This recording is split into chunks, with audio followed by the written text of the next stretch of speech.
Hello বন্ধুরা, আমি Subhajit. Welcome to my another video. বন্ধুরা, আমার বাগানে ছোট্ট একটা চাপা বাগান আছে, এটা আমার স্বপ্নের বাগান।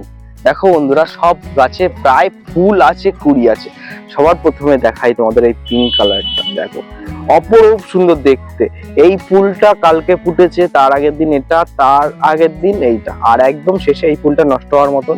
দেখো, তাও কত সুন্দর লাগছে। তার পাশে একটা আছে লাল, কত সুন্দর, ভিতরটা একটু গোল্ডেন গোল্ডেন লাল, কত সুন্দর দেখতে। দুটো স্টিক আছে গাছে, ফুল দিচ্ছে। আর এই পাশে একটা আছে, কালারটা অপরূপ সুন্দর কালার, কত সুন্দর না। এই পাশে সবে ফুল ফোটা শুরু হয়েছে, এখানেও আছে, এবং সব কিন্তু হাইব্রিড চাপা। এই একটা সাদা আছে, এই সাদাটার নাম হচ্ছে কিং কালাকুয়া, কত সুন্দর দেখতে। আর তার পাশে এটা দেখাই, এটা দেখো, এটা দেশি চাপার মধ্যে পড়ে, কিন্তু এটা একটা নাম আছে, দেখতে খুব সুন্দর। আর এই পাশে একটা আজকে ফুটেছে, এটা সদ্য ফোটা, দেখো কত সুন্দর, হলুদ, পিওর হলুদ চাপা। আর একটা দেখাই, এটা আগের বছর ফুটেছে, কত বড় ফুল, দারুণ। আপনারা কম যত্নে ছাদে চাপা ফুল গাছ করতে পারেন, বেশি যত্ন লাগে না, বেশি জল লাগে না।